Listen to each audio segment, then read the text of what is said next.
today I'm talking about the American actress Veronica Lake, who died in 1973 at the age of 50.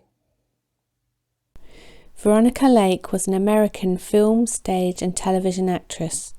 She was born Constance Frances Marie Ockelman on the 14th of November 1922 in Brooklyn, New York, to Harry Eugene Ockelman and Constance Frances Charlotta Ockelman. Her maiden name was Trimble.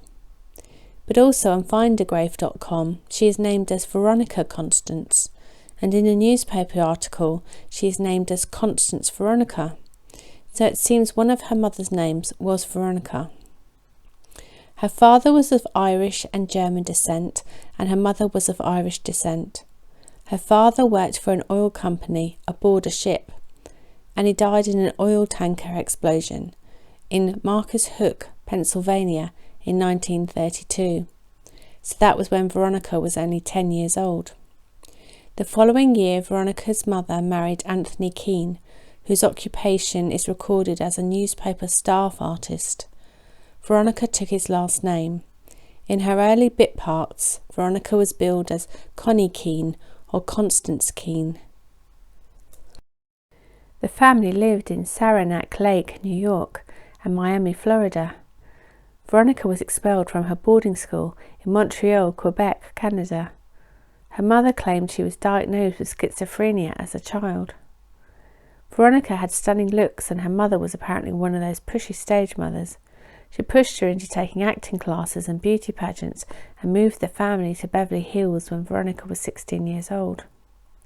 She won a few bit parts, and then her big break came when she was chosen for the role of the nightclub singer in the 1941 movie I Wanted Wings with William Holden and Ray Milland. However, producer Arthur Hornblow Jr. didn't like her name and suggested Veronica Lake. He had come up with the name Lake because he thought her eyes were calm and clear like a blue lake. Apparently she hated the name Veronica because it was one of her mother's names. They didn't have a good relationship because she was domineering. Her mother sued her in 1948, claiming she had made an arrangement with her to support her financially and hadn't been paying her. This was when Veronica was pregnant with her daughter Diana. It was during the audition for this movie that, in a scene at a table, Veronica said in her autobiography, her right elbow slipped off the table, which caused her hair to fall over her left eye. That's when her iconic look was born. It was known as the peekaboo hairstyle. I Wanted Wings made her a star. In 1940, Veronica married art director and set designer John S. Detley. She starred in Sullivan's Travels in 1941 with Joel McCrea. Here is a still from the movie. She was 6 months pregnant with her first child, Elaine, at the time. She hadn't told the director of the movie, and her pregnancy had to be hidden with her clothing and camera angles. She got a reputation for being difficult, and this harmed her career. Joel was meant to star with her in the film I Married a Witch, but he dropped out, saying, "Life's too short for 2 films with Veronica Lake," although he did work with her again in the movie Ramrod in 1947. Frederick March was cast in the role, and he didn't think highly of Veronica either. In the movie there is a hotel fire scene where Frederick has to carry Veronica. Unknown to Frederick, she placed a 40-pound weight under her dress to make it more difficult. In another scene she is in a chair when a picture falls off the wall and strikes her. In the shot, which only shows them from the waist upwards, she pressed her foot into his groin. He kept his cool and completed the scene without faltering. Here is the scene. She was cast in femme fatale roles with Alan Ladd. They made 4 pictures together: the 1942 movies This Gun for Hire and The Glass Key, The Blue Dahlia in 1946 and Saigon in 1948. Here they are in The Blue Dahlia. They were also in 3 other movies together, where they were themselves in cameos with other Paramount picture stars. The movies were Star Spangled Rhythm, Duffy's Tavern and Variety Girl. With her first husband, John S. Detley, she had a second child that died as a baby, who they named William Anthony. Shortly after his passing, they divorced. In the movie The Hour Before the Dawn in 1944, Veronica was asked to change her naturally blonde hairstyle because women were copying her hairdo and their hair was getting caught in machinery. She sported an updo which was swept up off her face, but the film was a box office failure. In 1944, Veronica married film director André de Toth. They had two children, André Anthony Michael III, who was known as Michael de Toth, and a daughter, Diana. Veronica bought André an airplane, and she gained her pilot's license in 1946. Veronica's career was dwindling by the late 1940s. This was due to the combination of her alcoholism and her difficult reputation. In 1951, Veronica and André filed for bankruptcy and had their $120,000 home seized for unpaid tax. When she left him, she flew solo from Los Angeles to New York. They divorced in 1952. Veronica lost custody of her children. In 1955, she married songwriter Joseph Allen McCarthy. They divorced in 1959. She made only one film in the 1950s called Stronghold. She was found working as a barmaid at the Martha Washington Hotel for Women in New York under the name of Connie de Toth in 1962. A reporter discovered her and her career had a bit of a revival. She worked on the stage. One of her parts was Blanche in A Streetcar Named Desire, and in television as well. She then made one film in 1966 called Footsteps in the Snow. Her final movie was the 1970 film Flesh Feast.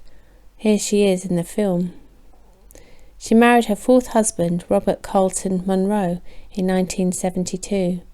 The marriage lasted a year. In her autobiography, Veronica, the autobiography of Veronica Lake, she tells a story about Tommy Manville. He was an American socialite and the heir to the Johns Manville asbestos fortune.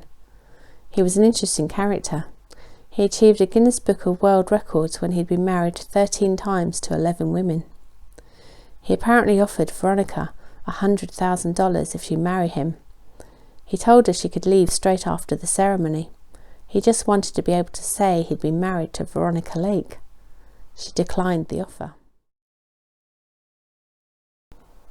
In June 1973, she returned to the United States from England after working in summer stock and promoting her autobiography. She became ill in Vermont when she suffered stomach pains. It was found that she had cirrhosis of the liver from her years of drinking.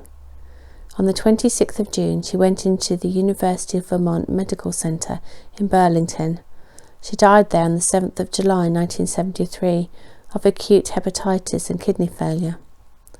It's a very sad tale, isn't it? If she'd been given help for her medical condition and her alcoholism, maybe her life would have been better. Veronica was cremated, and there's a crazy story about Veronica's ashes. Her son Michael claimed her body, and there was a memorial service in New York, but her ashes remained at a Vermont funeral parlour until March 1976, so nearly 3 years after her death. That shows how estranged she was from her 3 children. Donald Bain, who had helped her write her autobiography, paid the $200 cremation fee to the funeral home and gave her ashes to her 2 close friends, William Roos and Dick Cavett. They scattered her ashes in the water off Miami, which was her request. Other reports claim her request was to have her ashes scattered in the water off the Virgin Islands, but according to the New York Times article, it was Miami. But for some reason they kept a small portion of her ashes and gave them to record producer Ben Bagley. Then Ben gave them to Larry Brill, who was a fan of Veronica in 1976. Larry was a regular customer of an antique store in Phoenicia, New York, called Mystery Spot, which was owned by Laura Levine. He lent Veronica's ashes to her for a display in the store in 2004. It would put you off being cremated, wouldn't it? But how do you know for sure that they were her ashes? It makes for a quirky news article anyway. The cartoon character Jessica Rabbit in the movie Who Framed Roger Rabbit was based on a few actresses. Her hair over one eye was inspired by Veronica's famous hairdo.